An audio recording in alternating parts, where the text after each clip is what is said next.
Welcome back. You're still tuned into Ilizwile Mogoto. I'm now with Tanya, who is a holistic lifestyle coach, who's also co-owner of Happy Bodies. Hello, Tanya, and welcome to our show. Thank you very much. Tell us, what is actually a holistic lifestyle coach to those who don't know? Yes, well, it's a combination of things, but I guess you could break that down into nutrition and lifestyle management. So I deal with, really I look at what happens in a client's day. What are their daily habits? How do they live, and how does that impact on their health? So, things like thought management, perhaps what they eat, what they drink, the quality of breathing, the quality of their sleep, and exercise, of course, whether they do exercise, if they do, what form does it take, when does it happen during a day. So it's really all elements related to health. That's what I cover. Okay. And about Happy Bodies as well, you are co-owner of a company called Happy Bodies. Can you tell us a bit about the company?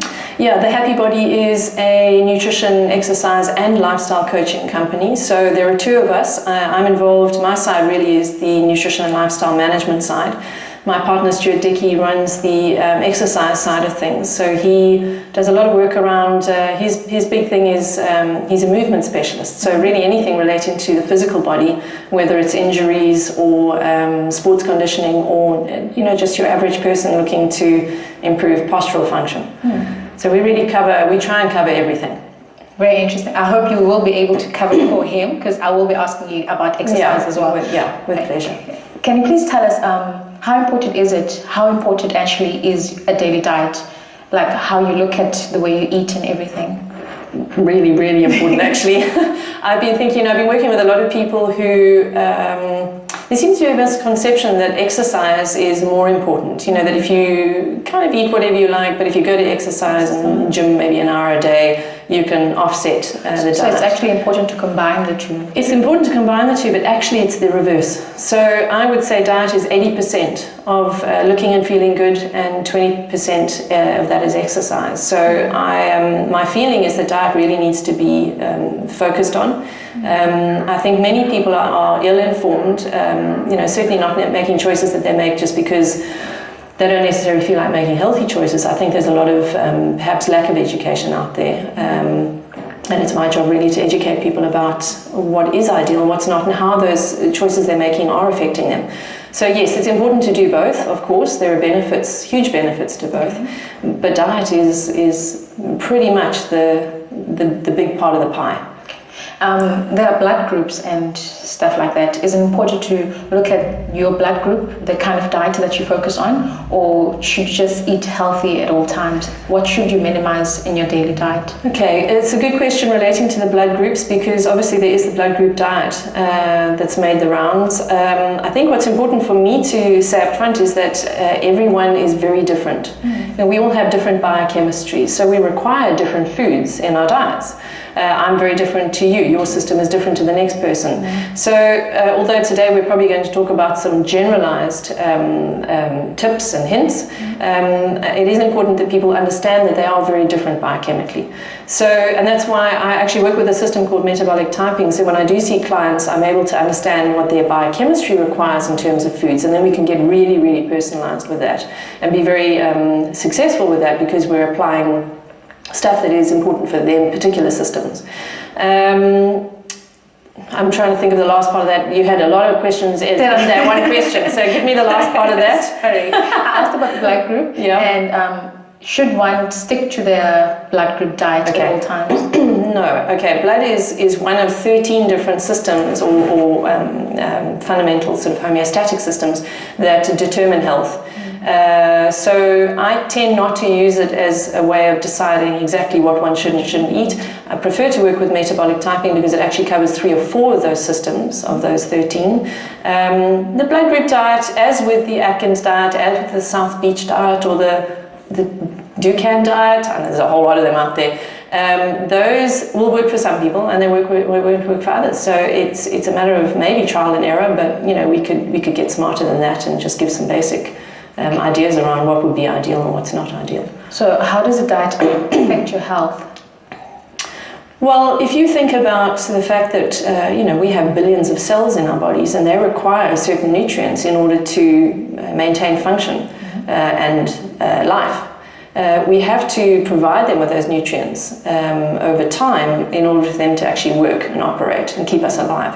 So if you have an extreme diet, I actually had a client this morning, a young girl who was eating only processed foods and drinks, only. And she's young, so her body can withstand it for a period. Okay. But at some point, and she's starting to obviously see the disbenefits because of various symptoms she's experiencing. But the point is that you can only do that for so long before the body just says stop.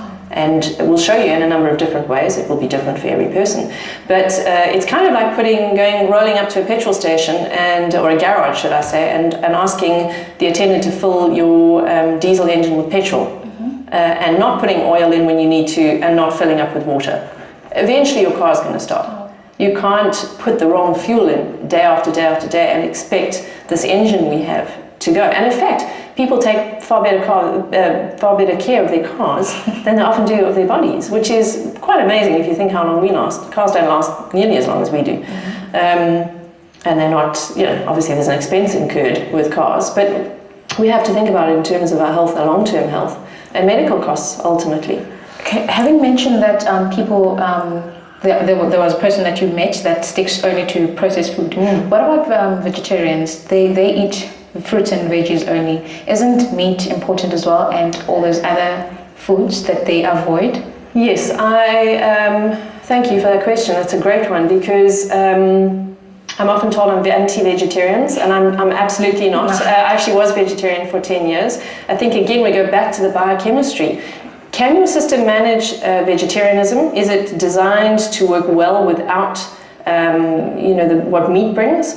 Or is it a system that requires meat? And that's really what you've got to establish. So just going vegetarianism because, look, I understand some of the reasons people do, because it would be related to perhaps spiritual issues or religious issues. So sometimes there are solid reasons for going into these things, but often people make those choices because they believe they're healthier, and that's not necessarily the case.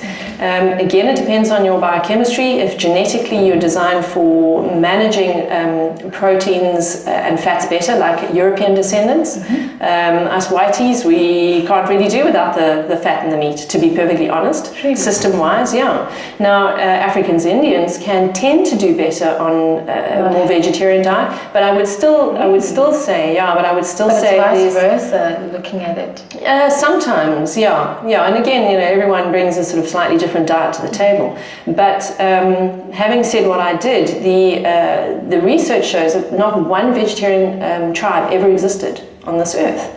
They either ate blood or eggs or fish products or meat or bugs or grubs or worms, whatever. There was always some kind of animal product in the diet. And it is important. So yes, you're quite right. It is. Let's take a quick ad break for now. Let's get a glass of water. Good idea. Thank you so much. Pleasure. Let's take a quick ad break. After the break, we speak more to Tanya about daily diets and exercising. Stay tuned.